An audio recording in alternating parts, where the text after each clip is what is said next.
ان میں سے نمبر 1 ایران ہے. اگر ہم چلتے ہیں عرب سے مشرق کی طرف تو ایران ایک اعتبار سے یہ بازی لے گیا ہے پورے عالم اسلام پر. ان کے مذہبی عقائد، ان کی فقہ سے ہمیں جو اختلاف ہے وہ ہے اپنی جگہ پر ہے. آپ کو معلوم ہے میرے بارے میں کسی کو اشتباہ نہیں ہو سکتا اس اعتبار سے. میری جس درجے دشمنی رکھی گئی ہے، جس طرح میرے سر کا جو ہے مطالبہ ہوتا تھا، 2 ہی آدمی تھے پاکستان میں کہ جن کے سر مانگے گئے.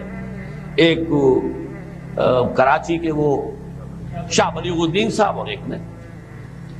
تو اس حوالے سے وہ اپنی جگہ پر اختلاف ہے، لیکن اس حقیقت کا اعتراف کیے بغیر نہیں رہا جا سکتا پورے عالم اسلام میں یہ واحد مسلمان ملک ہے جس نے بہرحال اپنی شریعت، اپنے عقائد کے مطابق ایک مذہبی انقلاب برپا کیا.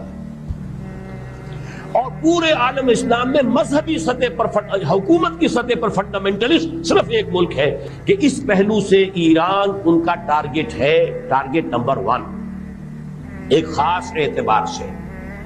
ٹارگٹ نمبر 1 ایک دوسرے اعتبار سے ہم ہیں، وہ میں بعد میں عرض کروں گا.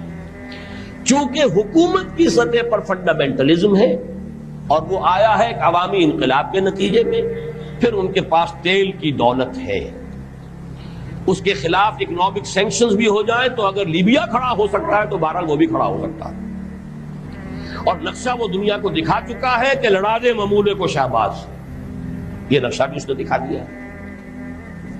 یہ ہے ایران کا معاملہ. نمبر 2 پاکستان.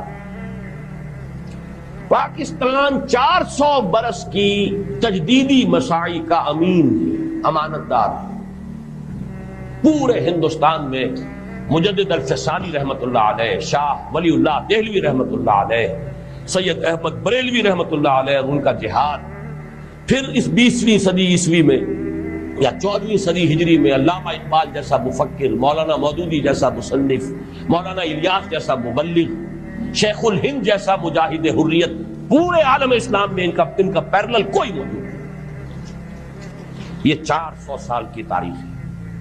اس کی امانت اور اس کے نتیجے میں یہاں کے مڈل کلاس میں فنڈامنٹلزم کا ایک نیوکلیس ہے. اگرچہ حکومت کی سطح پر کوئی پیش رفت نہیں ہو سکی آج تک، بلکہ اب تو پسپائی ہو رہی ہے، اب پیچھے ہٹ رہے ہیں. وہ ہمارے ان سیاسی جو بھی زعماء ہیں، جو جماعتیں ہیں، ان کی غلطی ہے اور الیکشن ہی کو واحد میدان بنا کر اس کے اندر اپنا سارا وقت، توانائی اور قوتیں ضائع کر دینا. یہ ہے در حقیقت جس کا کہ یہ صدا مل رہی ہے کہ اس اعتبار سے تو پسپائی کی طرف ہے معاملہ، کسی پیش رفت کی طرف نہیں ہے. لیکن باہر والے تو دیکھتے ہیں نا کہ اندر کیا کچھ مواد موجود ہے. اگر مڈل کلاس میں وہ فنڈامنٹلزم کا بارود موجود ہے تو کسی بھی وقت اس کے اندر جو ہے وہ کوئی دھماکہ ہو سکتا ہے. دوسری بات جو ان کے لیے ایک اعتبار سے ٹارگٹ نمبر 1 ہمیں بنا رہی ہے وہ ہمارا ایٹمک نو ہاؤ ہے. پورے عالم اسلام میں اور کسی کے پاس نہیں. اسلامی بم اگر بنے گا تو یہی بنے گا. یہ ہے مختلف اسباب جس کے بنا پر ایران اور پاکستان کو آپ بریکٹ کر لیجئے. یہ اس نیو ورلڈ آرڈر کا جو ٹارگٹ نمبر 1 ہے، ایک اعتبار سے ایران ہے، ایک اعتبار سے پاکستان.